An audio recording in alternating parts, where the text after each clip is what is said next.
Next chapter வந்து union and its territory. இந்த சாப்டரை பார்ட் 1 ஆர்டிகல் 1லேருந்து 4 வரைக்கும் கான்ஸ்டிடியூஷனில் எக்ஸ்பிளைன் பண்ணியிருக்காங்க. ஆர்டிகல் 1ல் India that is Bharat shall be a union of ஸ்டேட்ஸ்ன்னு சொல்லியிருக்காங்க. இந்தியாவை நம்ம அஃபிஷியலாக பாரத்ன்னு சொல்லலாம், எல்லா ஸ்டேட்ஸும் சேர்ந்தது தான் இந்தியா அப்படின்னு வந்து இவங்க டிஃபைன் பண்ணியிருக்காங்க. இப்போ இதில் என்ன கொஸ்டின் அப்படின்னா, கான்ஸ்டிடியூஷன் டெலிபரேட்டாக யூனியன்னு மென்ஷன் பண்ணியிருக்கு, ஃபெடரேஷன்னு மென்ஷன் பண்ணல. ஆனால் நம்ம ஃபெடரல் செட்டப்பை ஃபாலோ பண்ணுறோம். ஏன் மென்ஷன் பண்ணல அப்படின்றதுக்கு ரீசன் நம்ம லாஸ்ட் சாப்டரான federal and unitary features of Indian கான்ஸ்டிடியூஷனில் பார்த்தோம். சிம்பிளாக ரீசன் என்ன அப்படின்னு பார்க்குறோன்னா, யூஎஸ்ஏல ஆல்ரெடி இருந்த எல்லா ஸ்டேட்ஸுமே வந்து ரொம்ப இண்டிபெண்ட்டாக ஸ்ட்ராங்காக அவங்களே பார்த்துக்கிற அளவுக்கு அவங்களுக்கு எல்லா பவருமே இருந்துச்சு. இருந்தாலும் இன்னும் ஸ்ட்ராங்காக ஆகணுன்ற காரணத்துக்காக அங்கே இருக்க எல்லா ஸ்டேட்ஸும் சேர்ந்து முடிவு பண்ணி அக்ரிமெண்ட் போட்டு அவங்களுக்குன்னு ஒரு யூனியனை ஃபார்ம் பண்ணிக்கிட்டாங்க. அதை தான் நம்ம இப்போ யூஎஸ்ஏ அப்படின்னு சொல்கிறோம். இப்போது அந்த ஸ்டேட்ஸ் வந்து நாங்கள் வந்து இந்த யூனியனில் இருக்க விருப்பப்படலை அப்படின்னு நினச்சா அக்ரிமெண்ட் படி தியரிட்டிக்கலாக அவங்களால வந்து அந்த யூனியன்லேருந்து வெளியே போக முடியும். ஆனால் இந்தியான்றது அப்படி கிடையாது. நம்ம எல்லாருமே வந்து ஒன்றாவே பிரிட்டிஷ் கீழே தான் இருந்தோம்.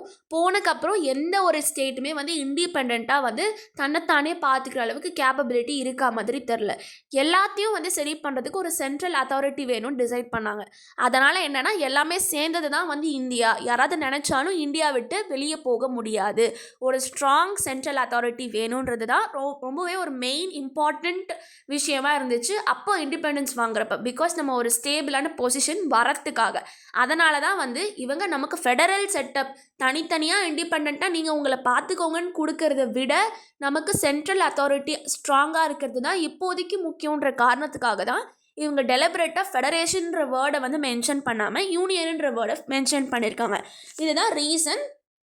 இந்த ரீசனை நம்ம லாஸ்ட் சாப்டர்லேயே பார்த்தோம். அது மட்டும் இல்லாமல் ஆர்டிக்கல் 1ல் வந்து இன்னும் 3 பார்ட்ஸ் இருக்குது. என்னென்ன 3 பார்ட்ஸ்ன்னு பார்த்தா, ஃபஸ்ட்டு இந்தியா அப்படின்னா அதுக்குள்ளே என்னென்ன ஸ்டேட்ஸ் எல்லாம் இருக்குது. தமிழ்நாடு, கர்நாடகா, கேரளா, பீகார், இந்த மாதிரி என்ன ஸ்டேட்ஸ் எல்லாம் வந்து இந்தியாவுக்குள்ளே வரும். அதே மாதிரி என்னென்ன யூனியன் டெரிட்டரிஸ் எல்லாம் இருக்குது. புதுச்சேரி, டெல்லி, இது எல்லாமே யூனியன் டெரிட்டரிஸ். ஃப்யூச்சரில் இந்தியா ஏதாச்சும் ஒரு லேண்ட் வந்து இந்தியா அக்யூர் பண்ணாலோ இல்லை ட்ரீட்டி மூலமாக யாராவது லேண்ட் கொடுத்தாலோ அந்த ஒரு பர்டிகுலர் ஸ்டேட்டோ டெரிட்டரியோ வந்து இந்தியா கிட்ட வந்துச்சுன்னா அதுவும் இந்த ஆர்டிக்கல் 1 பிரகாரம் இந்தியாக்குள்ளே இருக்குது அப்படின்னு அர்த்தம் அப்படின்னு சொல்கிறாங்க. இப்போ என்னென்ன ஸ்டேட்ஸ் என்னென்ன யூனியன் டெரிட்டரிஸ்லாம் இருக்குன்னு இதோட பேர் எல்லாமே first schedule of the Indian கான்ஸ்டிடியூஷனில் இருக்கும்னு சொல்கிறாங்க.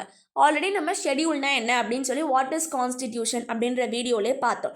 இது வந்து அஃபிஷியலாக வந்து ஸ்டேட்ஸ் எத்தனை ஸ்டேட்ஸ் இருக்குது, எத்தனை யூனியன் டெரிட்டரிஸ் இருக்குது, அதோட பேர் என்ன, அதோட ஏரியா என்ன, அதோட பவுண்ட்ரி என்ன அப்படின்னு சொல்லி அந்த ஷெடியூலில் எக்ஸ்பிளிசிட்டாக மென்ஷன் பண்ணி வச்சுருப்பாங்க.